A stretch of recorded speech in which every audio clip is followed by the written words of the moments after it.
Here, on the day where the New York Yankees look to wrap up their second American League Eastern Division title in 3 years.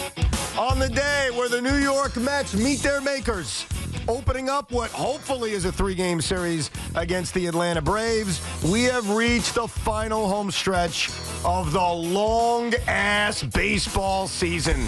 We got a lot to talk about. We'll mix in some football as well, including the brilliance of Jaden Daniels and how it impacts the New York Football Giants. A lot of your phone calls throughout the show. But the main event of the evening and the main event of the week is that the New York Mets, after all the goodwill, after all the grimace, after all the OMG, after all the surprises and all the drama, it comes down to the way it always comes down. Can the New York Mets go to Atlanta and beat the Atlanta Braves? Can they go down to Atlanta, Tiki, and finish the job? Of course. Of course. You saw what just happened. The Phillies, who you were anointing as the champs of the division on Citi Field in the home arena of the New York Mets, didn't happen. Didn't happen. Took 3 out of 4. Took 3 out of 4. And trust me, the Phillies were trying to win badly. Yes. They wanted to embarrass the New York Mets. It didn't happen. Didn't happen. Didn't happen. You know why it didn't happen? Why didn't it happen, Tiki? Because these guys are dogs. They do damage. Well, they're dudes. Here's the key. Tommy, you should appreciate that. This is your team as well. Yeah, but that's a Nick thing. We don't take Nick things. The Mets have done I did it in a different order. Right. That changes it. The Mets have done a remarkable job all year of answering every single challenge. And they have the challenge, especially Pete Alonso, especially Brandon Nimmo, Francisco Lindor if he plays, of exercising the demons of 2 years ago. But there's another demon that we need to talk about. Which is? There's another demon that needs to be exercised that nobody is talking about. And I'll remind you, Yankee fans, hi Yankee fans, you guys are sitting in the corner, chilling, we're about to win the AL East, thinking, why does this involve me? It definitely involves you. No shrapnel needed. Stop it. No. There's no anger towards the Yankees. All right, it's, I need you Yankee fans. Because tonight, this is the one game we know is going to be played. All right, there's a lot of rain in the forecast. We will discuss that as the show rolls on and all the different alternatives. This is so damn important, this game. If the New York Mets win tonight, they open up a 3-game lead. They are in the complete, utter driver's seat. And have you forgotten who they're handing the baseball to? Hey, Yankee fans, have you forgotten what you called up and complained about to this radio station for many, many years? Why are you bringing up old stuff? Because he's pitching tonight. Luis Severino and his 5 ERA in the postseason. Luis Severino, who couldn't get out of certain first innings in the postseason. Luis Severino, who always was an underperforming postseason pitcher. He's the guy I have to trust. So, Yankee fans, am I crazy to trust him? Yankee fans, advise me. Advise us. This is your guy. And while we may have fixed your guy and he's had a hell of a regular season, we can't forget his track record. Okay. So why are you so worried about it? He's not pitching to a 5 ERA. He's sub 4 at this point. Yeah, he's been a little bit inconsistent. I'm talking about the postseason, T. But it's not happening yet. This is a postseason game. This is not a postseason game. Yes, this is it a regular season game. Stop it. It's a postseason game. It's a regular season game, and it's one of 3 that you obviously need to win in order to solidify your stance in the wild card. But Luis Severino feels fixed. The emotional hiccups that were bothering, because I think it was emotional, or at least confidence, and that tends to leak into the emotional side of performance. That feels like it's gone. He's not questioning himself after he has starts or after he has bad outings. He's not saying, I don't understand what's going on, like he did last year with the Yankees. So, yeah, that was a different world for Sevy. So here's why. It's a different experience for Sevy. Here's why. Met fans, I mean, I know you maybe you saw it tertiarily, but you didn't live it like Yankee fans. No. Well, first of all, we didn't live it the same way because we're not Yankee fans, but we're in this city. And here's where I kindly disagree with you. Go ahead. What I'm talking about is not Luis Severino's struggles in 2023 or his struggles to stay healthy in 2022 and obviously not being healthy at all in 21, 20, and 19. What I'm talking about is years ago, Luis Severino is one of the best pitchers in baseball. Sean and I actually used to argue about it. I would have DeGrom. He would have Severino. I would obviously say DeGrom was better. Sean would say, talking out of his derriere, Sevy's better. Luis Severino finished third in the Cy Young voting in 2017. Third in the Cy Young voting. And then The postseason came around, and he failed. Like, I know it's been a long time. So Trust high me. pressure, you're saying, doesn't work for him. So far through Luis Severino's major league career, so far, he has come up small in the postseason. Today is a postseason game. 24 years old. 23 years old. I understand. It was a long time ago. He was a baby. Okay. Second year third year in the league. Okay. Great. What does that mean? Now he's 30. He was also great versus Cleveland in that postseason after being bad versus the Twins in the wild card game. Overall, his postseason track record has been awful. So you're telling me, don't worry, I'm telling he's you, had enough good moments where you should trust Sevy? Because here's the thing, we have such short memories. We all have such short memories. We've talked about this before. Yeah. Not in the context of the Mets, but 5 years ago. Can you trust Sevy? Yeah. He doesn't know the start time of a playoff game. Remember that story, Sean? Yeah. He didn't know the start time of a postseason game. Yeah, because he was 23 years old, probably had some little honey hanging on him. Like, hey, come on, baby. Oh, man, I got a game. Oh, crap, let's go. Right? I don't want to, like, adjudicate his past. I'm talking now. He's 30 years old. He's a vet. He's had a great bounce-back season. He has. He's pitching exactly to his career average. I love this spot for Sevy because we know what the season has been. It's like it's a redemption opportunity for him, and he's taken it, and for the most part, he's run headstrong forward for this Mets team, and you got to love it if you're a Met fan. Stop thinking about old stuff. Why are you bringing up old stuff, I'm bringing Evan? up old stuff because that's one's track record. Like, Glass half empty, Evan. Glass half full. 2017, 7 innings, 4 hits, 3 runs versus Cleveland. The track record is also there for good postseason starts, even though the most of it's been bad. Well, most of it's been bad. That's what And you he's just never, ever started a big game in his career where he's had a pitching lab that he's had to work with. Great point. Solid. If this was 2022, when Luis made a handful of starts, made 2 starts in that postseason, so it's only been 2 years since he has, or if this was 2018, or if this was 2017, and you were a Yankee fan, would you trust Luis Severino? No. Did you just say no, very abruptly? No, I would not. So when I trust him this year, if he did those same numbers with the Yankees, I'd be raring to go. I'd be pumped up from the starting game for the It Yankees. doesn't even make any sense what you're saying. What's the difference? Why would you say to me, don't worry about what his postseason track record is? And just for the record, yes, Tiki, literally, it's not a postseason game. Yes. But it is. I mean, the atmosphere is going to fit that. It's going to be a sold-out crowd. We all know what's on the line. So I don't think it's parsing words to say it is a postseason game, and his track record in the playoffs has not been good. It's mostly been bad. And you're telling me, Sean, you wouldn't trust him, but I should. Now explain that one to me. I think there's a different mentality when Luis Severino was putting on the pinstripes and pitching for the Yankees pressure-wise, and I think that this is a reborn opportunity for him. He's had such a great year mentally and physically. He has stayed healthy. He feels like he's the sharpest he's been pitching-wise, and I think he's learned from the bumps in the road of the Yankees and all that he had to worry about in the pressure that was a Yankee. Not that there's not pressure for the Mets tonight with the Braves,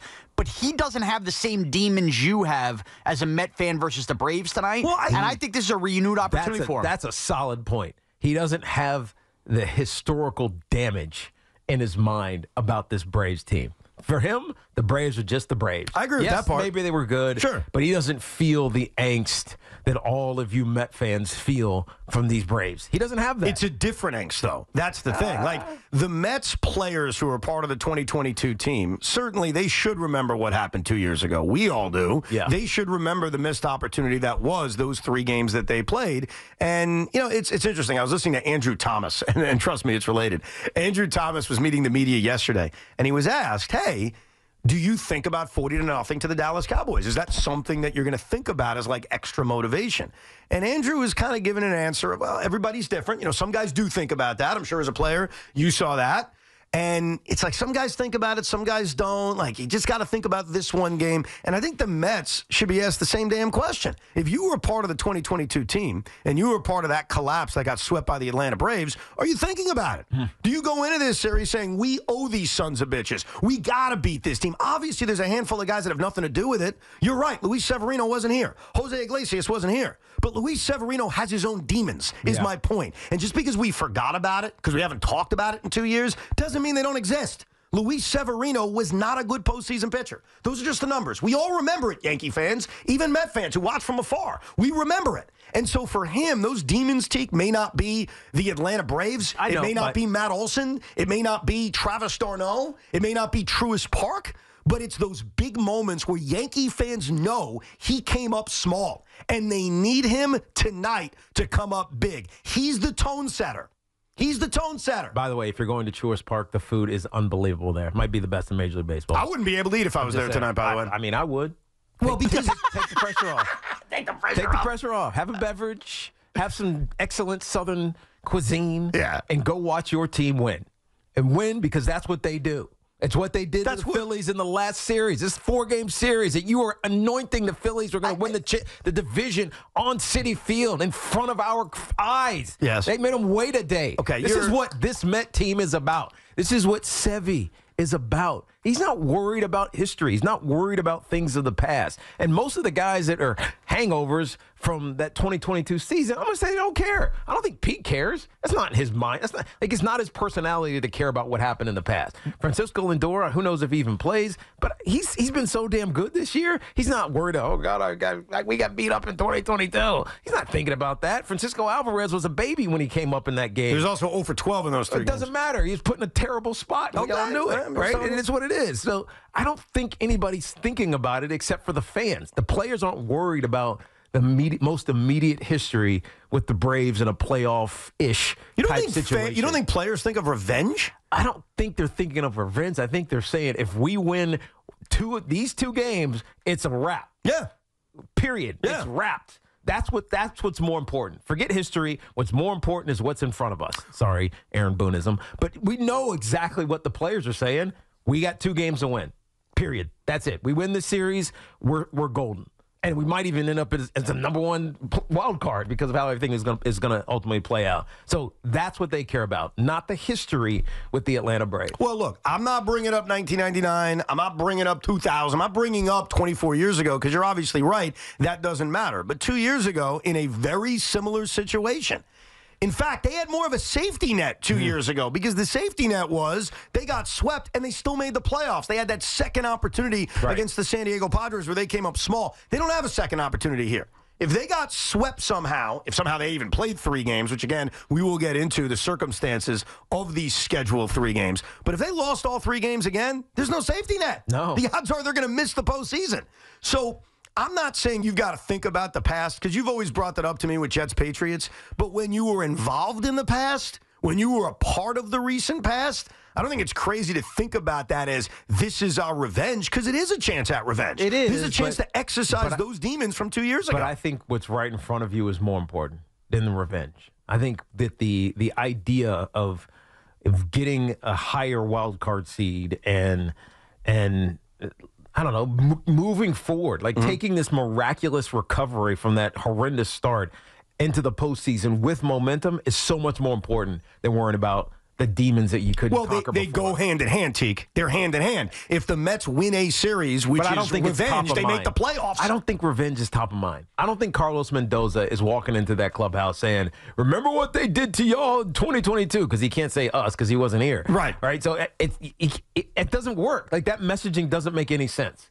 Mainly because it's not true for the skip. Right. It's not true for the guy who's delivering the message. When you put on this jersey, you own everything. No, I think so. You own the history of it. If I'm Mindy, I'd walk into that clubhouse and say, I know what the hell happened in 2022. I don't give a you-know-what because I wasn't here. It's not my history, and it's not yours either because we're living for right now. We're playing for right now. We win 2 games, and we go. We fulfill and crush every hater's thought process from 3 months ago, and we do it right now. This game matters, not what happened in 2022. It doesn't matter what happened in 2022, but I do disagree with this. And I think Aaron Rodgers is proof of this with the Jets. I think everyone who plays for the New York Yankees is proof of this. You own the history of the franchise that you're on. When Aaron Rodgers quarterbacks... Okay, I think you own it when it's convenient for you. No, I think it's a part of it. Like Aaron Rodgers knows he owns the fact that he's trying to exercise the ultimate demon of a franchise that hasn't won in 5 decades. It's convenient for him to let him become the hero. I don't think it's convenient. I think it's a fact. Of course, just like if you're the New York, it's a fact, but it's convenient for him to talk about it. No, not necessarily. What he should say is, I don't care about the history. I'm here to win a championship for the 2024 New York Jets, or last year 2023 New York Jets. That's all. That's all that matters, and that's truly all you can control. That's all that this Met team can control is 2024. The ups, the downs and then the ups. That's all that they can control. And here's the truth. The New York Mets, and this is where I'm very conflicted because I went to sleep last night and all I could think about were these games. It's all come down to this. We as Met fans and Yankee fans invest a lot of time during a baseball season. There's a lot of games. Aaron Boone famously said it. It's a long-ass season. And when you spend as much time watching baseball through every month, through April and May and June and July and August, and for everything to come down to 3, possibly 6 games, that's a lot to handle. And I was going back and forth in my brain. One half of my brain said, I have to trust the New York Mets. They've earned that. Yeah. Look what they've accomplished so far this season. Every time they've been doubted, every time they've been down, every time they've been punched in the face, every time they were buried, every time they're done, they've responded to a T. And so this core, this group, they've earned that trust.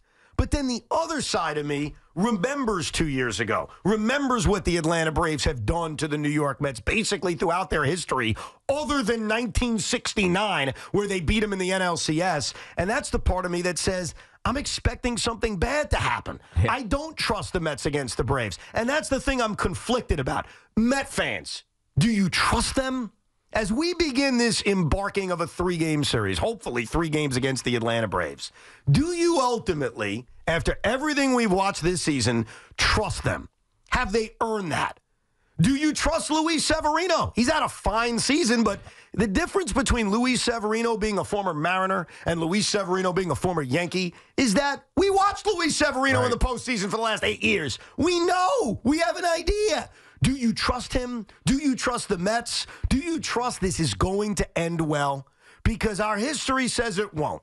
Our history has always told us that something really, really, really bad is going to happen. It happened 2 years ago. It happened 25 years ago. But is this different? Do you trust the New York Mets? History ain't my daddy.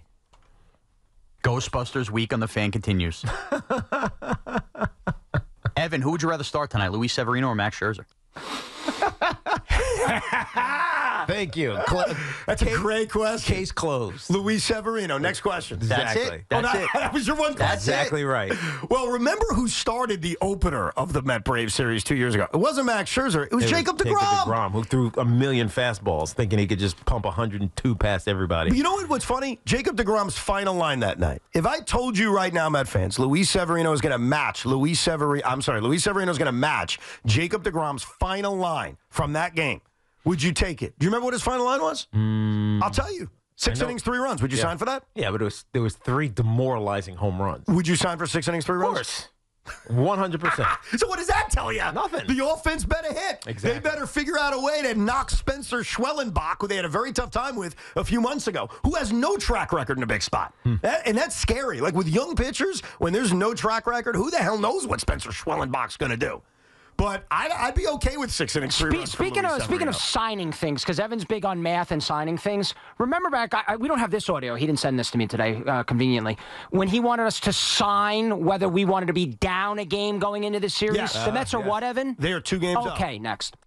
Yeah. Next. Right. Boxy, we do have the audio. Exactly as we predicted. Do you want to hear the audio, by the way? I would love to. All right, here's the audio. This is from about a month and a half ago. Hey, guys, I'll tell you right now, I would sign for the Mets to be 1 game behind the Atlanta Braves going into that 3-game series. I wouldn't be confident, but I would sign for that. See, there you go.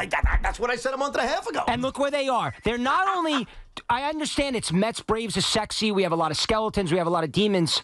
The Diamondbacks lost again last night. The Mets are a half a game up on the D-backs. Let's not forget about them as well. So there's another element to this. It's not just Mets Braves. I get that's the sexy part of this, but the D-backs are involved as well. And they have a series against the Padres to end the season. Yeah, so you're right in terms of there's different avenues to make the postseason. But if they lose 2 out of 3 to Atlanta, they would have a 1-game lead over that wild card spot over Atlanta, and they would not have the tiebreaker. I'm assuming, and you never know, it's baseball, that Arizona is not going to get swept by San Francisco, and they'll probably win a game or 2. So I think you lose a lot of control by losing this series. And that's the reality. If the Mets win this series, it's over. If they lose this series 2-1, they still have a 1-game lead, but they need to go out and make no mistakes against the Brewers, because who knows what the Royals do against Atlanta? Who knows what Arizona does against San Diego? And if somehow they get swept, they lose all control.